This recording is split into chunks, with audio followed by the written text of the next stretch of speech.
ዮሐንስ አፈወርቅ ሲናገር ሶስት አይነት ጦርነቶች አሉ ይላል። ሀገር ከሀገር ጋር፣ ህዝብ ከህዝብ ጋርና ሰው ከራሱ ጋር የሚያደርገው ሶስት ጦርነት አለ ይላል። ጦርነቶች የሚወለዱት ከመጀመሪያው ጦርነት ነው። አይገርማችሁም? መጀመሪያው ጦርነት ምንድነው? ሰው ከራሱ ጋር የሚያደርገው ጦርነት ነው። ከራሱ ጋር ያልታረቀ ሰው ከሰው ጋር መኖር አይችልም። ከሰው ጋር መኖር ያልቻለ ሰው ህዝብና ህዝብን ያባላል። ህዝብ ጋር መኖር ያልቻለ ሰው ሀገርን ከሀገር ጋር ያጣላል። ከራሱ ጋር የታረቀ ሰው ግን ከሰው ሁሉ ጋር መኖር ይችላል። አልፎም ከፍጥረታት ጋር ሰላም መሆን ይችላል ማለት ነው። በዚህ ዓለም ላይ ተመልከቱ። አንተም በጠባብ መንገድ ግባ፣ ራስህን አክብረህ አትየው፣ ቀላል አድርገው። መንገድን ምረጥ፣ ግዙፍ ነገርን አትውደድ። መንገድ እንድታልፍ ብለህ ሰማይ መንገድ ቀለል ብለህ ኑር። ሲበሉም ቀለል አድርጎ መብላት ማለት ነው። አፈወርቅ ብሏል፣ ሆድ እንደ መርከብ ነው ብሏል። አሁን እኔ በጀልባ እየተመላለስኩ ስለሆነ ጀልባይቱን አሁን ትንሽቱን ጀልባ ዝም ብለን ብንጭላት ምን ትላለች? አቤት መስጠም። ያለ አቅሙ የሚበላ ሰውም አይምሮው ይሰጥማል። እዚህ በኋላ በጎ ማሰብ አይችልም። ዝም ብሎ መተኛት ነው። እየጸለየ መተኛት፣ ያነበበ መተኛት። አይምሮ ሁሉ ግዙፍ ስለሆነ ጭንቅላቱ ይሰጥማል። ሆድ ምንድነው ካላችሁኝ፣ መብል ሆድን ያሰጥማል፣ ሆድ አይምሮን ያሰጥማል፣ አይምሮ ህይወትን ያሰጥማል። በዚህ ነው የሚሰጥመው ሰው። ሆዳም ሰው አይምሮ የለውም፣ ለሰውም አያስብም። ገበሬው ራሱ ይሌለ እንዴ በቃሪያ የሚበላ ሰውና በጫማ የሚሄድ ሰው ለጓደኛው ያዝ ነው። ቃሪያው ሲያቃጥለው ዝም ብሎ መገምደል ነው። ረንጀራውን እጨርሰዋለሁ የለ ምን የለ ዝም ብሎ መብላት ነው ማለት ነው። እሱ ለቃሪያው ማብረጃ ነው የሚበላ ዝም ብሎ ማለት ነው። በጫማ የሚሄድም ባልንጀራ አይነሽ ወይ ወጋዋል አይልም።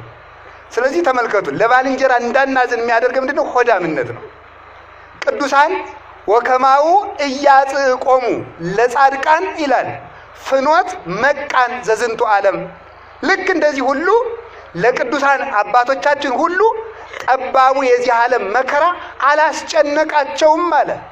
ከፈጣሪያቸው ደረሱ እንጂ አልተቸገሩም። ለምን? ምን ብለው ነው ያለፉ? ቀለል ብለው ስለኖሩ ነው። ቅዱስ ያሬድ ይጠይቃል፣ እፎ አምሰጥዎ ለመጽብብ ከመይባእዎ ለመርብ ይላል። ወደ ሰፊ ሀገር ለመግባት ቅዱሳን ጠባቡን ሀገር እንዴት ብለው አለፉት ብሎ ይጠይቃል ቅዱስ ያሬድ።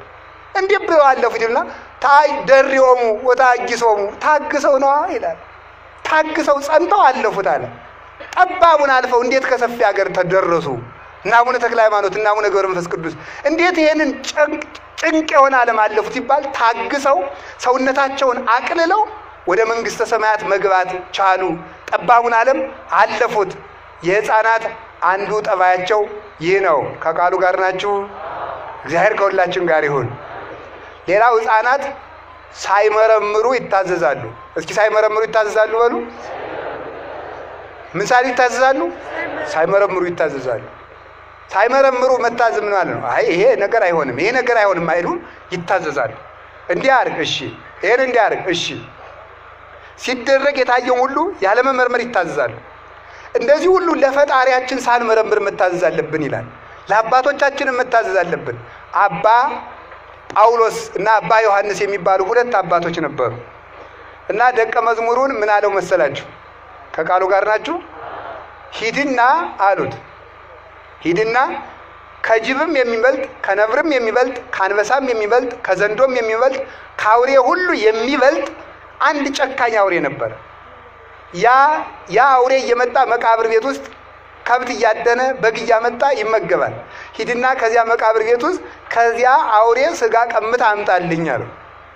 መነኩሴ ነው፣ ባይታዊ ነው። እንዴት አድርጎ ይቻላል? ኋላ ጭራሽ ደግሞ ምን ይሉታል? እሺ ብሎ የደሱ ሳይጠራጠር መታዘዝ በተፈጥሮ የማይቻለውን ኃይል ሁሉ ይሰጣል። እሺ ብሎ ሲሄድ ምን አደረገ መሰላችሁ? ወደዚህ አራቅ ሲል ቆይ አንድ ነገር ረስቼ ጆሮውን ይዘህ እየጎተትክ አምጣልኝ አሉት። በጣም አስቸጋሪ ጥያቄ ነው። አውሬውን ጭራሽ ስጋዞ መምጣት ከባድ ነው። እንደገና ደግሞ ምን ማለት አውሬውን ዘን እሺ አለ። እሺ አለ። ኋላ ምን አለ? ራቅ ሲል ደግሞ እንዲህ አለ፣ እምቢ ያለህ እንደሆነ አባ ዮሐንስ ነው የሚባሉት፣ አባ ዮሐንስ ና ብሎ አልበለዋል። ኋላ ሊበላ አይደ ስጋውን ይዞ ሊመጣ አይደ የአውሬ አገሳ ሊውጠው ስድግው ሊውጠው ሲያገሳ እኔ አይደለሁም አባ ዮሐንስ ና ብለዋል ሲለው እሺ ብሎ መጣለት። እየጎተተ ይዞት መጣ፣ አስረከበው ማለት ነው። ይሄ ሁሉ የሚያመጣው ምንድነው? መታዘዝ። ለእናት አባት መታዘዝ፣ ለካህናት። እንዲያውም ቅዱስ ጳውሎስ ምንድነው የሚለው? ለእግዚአብሔር ብላችሁ ለጠማማም ቢሆን ታዘዙ። እስቲ በሉ ለእግዚአብሔር ብላችሁ በሉ። ለምንም ቢሆን ታዘዙ። ለጥመቱ አንታዘዝም፣ ለጠማማው ነው የምንታዘዝ። ለጠማማው እንታዘዛለን፣ ጠማማነቱን አንቀበልም። ለጠማማ ሰውም ቢሆን ታዘዙ። ለጠማማ ሰው ስትታዘዙ ከመዘለ እግዚእነ ለክርስቶስ እንደምትታዘዙ ቁጠሩት። መታዘዛችሁ ምን ያደርጋችኋል? ያከብራችኋል። አንድ አባ ዳንኤል የሚባል የተከበረ አባት ነበረ። ስሙ የተጠራ መነኩሴ፣ ተአምርን የሚያደርግ በገድል ተቀጥቅጦ የኖረ ኃይለ እግዚአብሔር ያደረበት ነበር። ኋላ አንድ ወንበዴ እናቶች ገዳም አባ ዳንኤል ነይ ልብዬ ልሂድ አለ ሽፍታው። ሄደና አንኳኳ። ማን? አባ ዳንኤል። ከፈቱልን። አያውቁትም አባ ዳንኤል። ኧረ አባ ዳንኤል መጣ ብለው እግሩን አጠቡት። እግሩን አጠቡና ምን አደረጉት? ልብስ ለብሷል፣ ቀሚስ አድርጓል። አይገርም? መጽሐፍ ለዚህ እኮ ነው ከሽፍታ ይልቅ ወይባ የለበሰ መነኩሴን ፍራ የሚለው ማለት ነው። ምክንያቱም ሽፍታ አገሩ ይታወቃል፣ በወታደር ይያዛል። መነኩሴ ግን ዳባ ስለለበሰ ሽፍትነቱን የሚያውቅበት የለም ማለት ነው። ስለዚህ ፍራ አለ። ኋላ ምን አደረገ? ደግሞ እንደዚህ ስላችሁ ጊዜ መነኩሴ ሽፍታ ነው በሉ፣ እንደ ጭልፊት እየሞጨለፋችሁ ማለት ነው። ምን አደረገ? ከዛስ ምን አደረገ? ሄድና ለብሷል ቀሚስ አባ ዳንኤል መጣ ብለው አጠቡት። አጠቡና አንዲት የታመመች መነኩሴት ነበረች። እጣቢውን ሲደፉበት ተነሳች፣ ተፈውሳ ማለት። እምነታቸውና መታዘዛቸው አባ ዳንኤልን እንዳጠቡ ተቆጠረላቸው። ወንበዴ አጥበው ምንድነው የምታደርጉት? እኔ እኮ ሽፍታ ነኝ ወንበዴ ነኝ አለ። አይኛ አባ ዳንኤል መስለህን ነው። በኋላ እሱም ደግሞ ለካ የነዚህ ሰዎች ሃይማኖት እንዲህ ያደርሳል ብሎ ተጸጽቶ መንኩሶ ለምናኔ በቃ ደግሞ እሱ ማለት ሽፍታው ራሱ ተመልሶ ማለት። ካልተጠራጠርን ሰዎችን ሳንመርጥ ከታዘዝን ጠማማ ነገር ካላዘዙን በስተቀር ካዘዙን ከታዘዝ እግዚአብሔር በዚህ ምን ይሰጠናል? ኃይለ እግዚአብሔር ያሳድርብናል፣ ረድኤቱን ይሰጠናል። ስለዚህ የቅዱሳን የሕፃናት አንዱ ጠባያቸው እሱ ነው። ሌላው ሕፃን እገሊት አይኗ ጥሩ ነው፣ እገሊት ጆሮዋ ጥሩ ነው ይላል አይልም? አይልም። ይኸውላችሁ ክፉ ምኞት የለባቸውም፣ ክፉ ምኞት የለባቸውም፣ ዝሙት የለባቸው። ወንድ ሕፃን ቢሆን የሴት መልክ አያደንቅም፣ ሴት ሕፃን ብትሆን የወንድ መልክ አታደንቅም። ስለዚህ ምኞትን ቆርጣችሁ ጣሉ ነው።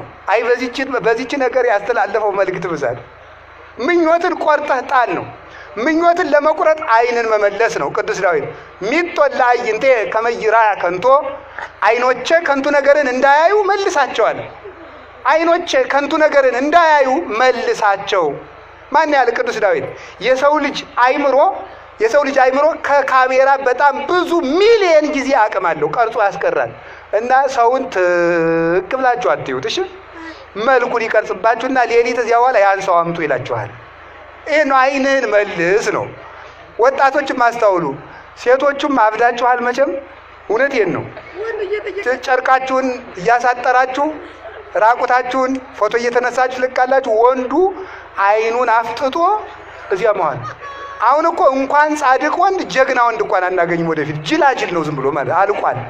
በሴት ፎቶ የነወለለ ነው በእውነቱ ማለት ነው። ይሄ እኮ ነው። አታውቁም? ሴቶች ታይተው የመወደድ ጸጋ አላቸው። የዚህ ምስጢር ደግሞ እነግራችኋለሁ የሌላ ቀን። ታይተው ነው የሚወደዱት። ለምን መሰላችሁ? አዳም ሔዋንን ስለጠላት እንጨት አብልተሽ አጠፋሽ ስላለ እዚያ በኋላ ሴትና ወንድ ጠበኛው ነው ሊቀር ሆነ። እዚያ በኋላ እግዚአብሔር ለሴት ልጅ ምን አደረጋት? ታይታ እንድትወደድ አደረጋት። ስለዚህ ሴትን እያየ ሰው ወንድ ይወዳል ማለት እና አይን ላይ መጠንቀቅ ነው። ሰምታችሁኛል? አይንህን ካልተጠነቀቅ አጥምዶ አናውዞ ይጥልሃል። ታላቁ እስክንድር የሚባለው እስክንድር 127 ሀገሮችን ቀጥቅጦ የገዛው እስክንድር ለወታደሮች የሚመክራቸው ምክር ምን ነበር መስላችሁ? በጠላት ሀገር ሄዳችሁ በውሃ ጥም እንዳትሸነፉ፣ በሴት እንዳትሸነፉ ነበር ያላቸው። በምንና በምን ያላቸው? በውሃ ጥምና በሴት እንዳትሸነፉ፣ ካልሆነ ትሸነፋላችሁ ነበር የሚላቸው። እና ውሃ የፈለገ ቢጠማቸው አይጠጡም። እንዲያውም 100 ወታደር ከሚያጠምደው ይልቅ አንዲት ሴት የምታጠምደው ብልሃቱ ኃይለኛ ነው። ይህን ነው ጌታ ያለ። ምንድን ነው? ዝሙትን ተጠንቀቁ፣ ምኞትን ቆርጣችሁ ጣሉ። ህሊናቸው ንጹህ ነው። ህፃናት ህሊናቸው ንጹህ ነው። አሁን ቅዳሴ ሲቀደስ እግዚአብሔርን እኮ ያያሉ። ይገርማቸዋል። ህፃናት ቅዳሴ ሲቀደስ እግዚአብሔርን ያዩታል። እኛ አይታየንም፣ የኃጢአት መጋረጃ ስለጋረደ። ብፁዓን ንጹሐነ ልብ እስመ እሙንቱ ይሬእይዎ ለእግዚአብሔር። ልባቸው ንጹህ የሆኑ ሰዎች እነሱን ውዳን ክቡራን ናቸው። ማንን ያዩታልና? እግዚአብሔርን ያዩታልና። ስለዚህ ሕፃናት ይህ ናቸው። ሌላ ሕፃናት የሕፃናት ኃይላቸው ልቅሶ ነው። እስኪ በሉ የሕፃናት ኃይላቸው የሕፃናት ኃይላቸው ምንድን ነው? ድገሙት እንጂ። የሕፃናት ኃይላቸው ምንድን ነው? ልቅሶ ነው። የክርስቲያኖች ኃይላችን ምንድን ነው? እንባ ነው። የክርስቲያኖች ኃይላችን እንባ ነው። ይለቀሳል፣ እንባ ያሰጥማል። ብረት፣ እሳት ወይም ደግሞ ሌላ ነገር የማይቀደውን ሰማይ ቀዶ የሚወጣ እንባ ነው። እስራኤላውያን 215 ዓመት በግብፅ ባርነት ሲኖሩ ፒራሚድ እያሰሩ ሲያሰቃዩአቸው ዱባ እያበሉ የማይጠቀሙበትን ጡብ ሊቃውንቱ እንዴት ተርጉመውታል? ዛሬ ግብፅ የምትኮራበትን ፒራሚድ የሰሩት ግብፃውያን ናቸው። ያንን ከዚያ ፒራሚድ ግን ግብፃውያን እስራኤላውያን አይጠቀሙም። ያንን ጡብ እየተኮሱ ጭቃውን እያቦኩ ያንን እየተኮሱ ይሰራሉ። እነዚህ የማይጠቅማቸውን የኃጢአት ግንብ የሚሰሩ የምዕመናን ምሳሌ ነው ይላሉ ሊቃውንቱ። ከዚያ በኋላ ምን አደረጉ? ነፍሰ ጡሮችን ሁሉ ጭቃ አብኩ ይሏቸዋል። አንዲቱ ስትረግጥ ምጡ አመጣ እዚያው ላይ። አረ ምጥ ደረሰ ስትል እዚያው ላይ ውለጂው። የሰው ደም ጭቃውን ያጠነክረዋል እንጂ ምን ይላል ብለሽ ነው አሏት። እንዲህ አለ ጭክና በእውነቱ ማለት ነው። በእኛ ዘመንስ ይሄ አልተሰራም ብላችሁ ምን ያላደረግነው ኃጢአት አለ? የቀረን ነገር እኮ የለም በእውነቱ። እንባዋን አለቀሰችና በእጇ እንዲህ አድርጋ በእጇ ይዛ ወደ ሰማይ ሀሎኑ በዚህ ሰማይ እግዚአብሔር አዶናይ፣ እውነት በዚህ ሰማይ እግዚአብሔር አለ ብላ ሰማይ ወደ ሰማይ እንባዋን ስትረጨው ሰማይ በጦርነት የማይከፈተውን ሰማይ እንባዋ አንኳኳው የሰማዩን ደጅ። እግዚአብሔር የምሕረት በሩን ከፈተ። ወንድማቸውን ሽጠው ዮሴፍን ለግብፅ ባርነት ሽጠው እነሱ 215 ዓመት የተገዙበትን የባርነት ቀንበር በአንዲት ሴት እንባ ተሰበረ። ከዚያ በኋላ ሙሴን ያህል ሰው አስነሳ። ክንደ ብርቱን ሙሴን ያለ ሰረገላ ተዋግቶ እግዚአብሔርን ይዞ በጽኒት ወበመዝራይት ልዕልት እስራኤላውያንን ከግብፅ ባርነት ፈልቅቆ ፈርዖንን ከነሰረገላው አስጥሞ ይዟቸው ወጣ። ሕፃናት ኃይላቸው እንባ ነው። እኛም ማልቀስ አለብን። ሆነቱ ማለት አላችሁ። አሁን ሰው እኮ አያለቅስም። ታለቅሳላችሁ? እንዲያውም ማን ነው በቀደም ሲነግረኝ የአዲስ አበባ ሰው እዚህም ጎንደር ይኖራል። ባለ ሀብቶቹ ዘመድ ያልሆነውን ዳ ከፍለው ማስለቀስ ጀምረዋል አሉ። ዘመድ ሲሞት እንደው ቆይ ድረስ እኮ ነው በእውነቱ ማለት ነው። ማስለቀስ እዚያ ተሰብስቦ ማስለቀስ ማለት እናቴ እያለ ማልቀስ። እናቱ አይደለችም፣ አክስቱም አይደለችም። እንዲያውም ሰውየው የሚያለቅሰው ወይኔ ለሳንቲም ብዬ እንዲህ ላልቅስ ብሎ እያለቀሰ ይሆናል ሰውየው ማለት ነው። ሰው ደግሞ ለዚህ ጉዳይ አለቀሰ እያለ ሊያለቅስ ይችላል ማለት ነው። ለምንድን ነው ግን እንዲህ ልባችን የደነደነው? አሁን ክርስቶስ ሞተ ቢሉ ሰው አለቅስ፣ ኃጢአቱ ያስለቅሰው ምን አይል እና እንባን እንዴት ማግኘት ይቻላል የሚል ሊቃውንቱ በጣም ብዙ አመስጥረውበታል። እንባ የሚገኘው መጀመሪያ ራስን ማየት ሲቻል ነው ይላል። ማንን ማየት ሲቻል? እስቲ በሞቴ ሰሞኑን እስከ ልደት አንድ ቀን ለአንድ ሰዓት ወይም ለሁለት ሰዓት ቁጭ በሉና ወረቀትና እስክሪብቶ የያዛችሁ እኔ ማን ነኝ ብላችሁ ጻፉ። ሌብነቱንም ታውቁታላችሁ፣ ዝሙቱንም እንደው እኔ ማን ነኝ ብላችሁ ኃጢአታችሁን በሙሉ ዘርዝሩት፣ ጻፉት። እኔ ነግሬያችኋለሁ እንዳትረሱት። ኋላ ደግሞ እግዚአብሔር ምን አደረገልኝ ብላችሁ ደግሞ ጻፉት። የዚያን ጊዜ እንባ ማግኘት እንችላለን ማለት ነው። አሁን እንባ የለም። ቢለቀስ ግን እግዚአብሔር ለሀገር ሰላም ያመጣል፣ መፍትሄም ያመጣል፣ አንድነትም ይመጣል። 600,000 የእስራኤል ሕዝብ የወጣ በአንዲት ሴት እንባ ነው። ማልቀስ ከተቻለ ይህን ማምጣት ይቻላል። ሰዋውን ደንድኗል። ከቃሉ ጋር ናችሁ። እግዚአብሔር ከሁላችን ጋር ይሁን። ሌላ ሕፃን የእናት አባቱ ጥገኛ ነው። እስኪ በሉ ሕፃን በሉ። የማን ጥገኛ ነው? የእናት አባቱ ጥገኛ ነው። ምን ማለት ይመስላል? ያለ እናት አባቱ ሕይወት የለውም፣ ሕፃን ነው። አንተም ከእግዚአብሔር ተጠጋ ማለት ነው። ከእግዚአብሔር ተጠጋ፣ እግዚአብሔርን አትልቀቅ ማለት ነው። እግዚአብሔርን አትልቀቅ። እግዚአብሔር መጠጊያ አምባ ቅጽር ነው። እግዚአብሔር ያልተጠጋ ሰው አውሬ ይበለዋል። እግዚአብሔርን አለመልቀቅ ማለት ነው ከስጋው ከደሙ አለመራቅ፣ ጸሎት አለማቋረጥ። ማንኛችሁም ማለት ሁላችሁም እግዚአብሔር የማይሰማው ፍጥረት የለም በእውነቱ ማለት እግዚአብሔር የማይሰማው ፍጥረት የለም። ስለዚህ በየቦታው በየቦታው የምንሞት ለምንድን ነው ካላችሁኝ ከእግዚአብሔር ጥግነት ከእግዚአብሔር አለትነት ስለምንወጣ ነው። ወታደሮቹ ምሽግ ይዘው የሚዋጉ ለምን ይመስላችኋል? ጥግ እንዲሆናቸው በጀርባ የሚመጣው እንዳይመታቸው አይደለም? እኛ የማናውቀው ዲያብሎስ እንዳይወጋን ከእግዚአብሔር መጠጋት አለብን። ከእግዚአብሔር የተጠጋ ሰው ማን ይላል? ዲያብሎስ የትኛውንም ያህል ጦር ቢወረውር መውጋት አይችልም። ለዚህ ነው ዮሐንስ አፈወርቅ ዲያብሎስ ተኮሰ፣ ጥይቱን ጨረሰ፣ ዝናሩን አራገፈ፣ ቤተ ክርስቲያንን ግን ማጥፋት አልቻለም ብሎ የተነገረው። ስለዚህ ከእግዚአብሔር መጠጋት ማለት አቅምን ማወቅ፣ ከቤተ ክርስቲያን መጠጋት። እንዲያው ቤተ ክርስቲያን ሳይመጡ መዋል እኔ ለራሴ በቃለሁ ማለት ነው። ሳይጸልዩ መዋል ቀኑን እኔ በሰላም የመኖር ስልጣን አለኝ፣ እግዚአብሔር አታስፈልገኝም ማለት ነው። ማታ ሳይጸልዩ ማደር ሌሊቱን እኔ ራሴ በቃዋለሁ፣ ለሌሊቱ ጥበቃ አንተ አታስፈልገኝም ማለት ነው። ሲበሉ አለመጸለይ ምግቡ ጤና እንዲሆነኝ ራሴ ማድረግ እችላለሁ፣ አትባርከው ማለት ነው። ያለንም ሳይጸልዩ ማግባት ትዳሩን እኔ ራሴ በቃዋለሁ፣ ግድ የለም እግዚአብሔር አትምጣብኝ ቤቴ ማለት ነው። ይህ እኮ ነው በእውነቱ። እግዚአብሔርን ጥግ ያደረሰው ሰው ግን ያልፋል። እንዲያውም እኮ በዱዲያኖስ ዘመነ መንግስት የዱዲያኖስ ኃያላን የሆኑ ክርስቲያኖችን ድንጋይ እየወረወሩ ሲመቷቸው ወይ ክርስቶስን መርጣችሁ ሙቱ ወይ ደግሞ ክዳችሁት ደግሞ ምን አለን ሕይወትን ምረጡ አሏቸው። መርጠን ጨርሰናል፣ ክርስቶስ መርጠናል አሏቸው። እንግዲያስ ብሎ ድንጋይ ሲወረውሯቸው ለነሱ የሚወረውሩት ድንጋይ የዱዲያኖስን ታዛዦች እየተመለሰ ይመታቸው ነበር። ማን ነው ሁሉ የሚያደርግ? እግዚአብሔር ነው። የእግዚአብሔር ጥገኛ ለመሆን ያብቃን። እግዚአብሔር ተጠግተን ለመኖር ያብቃን።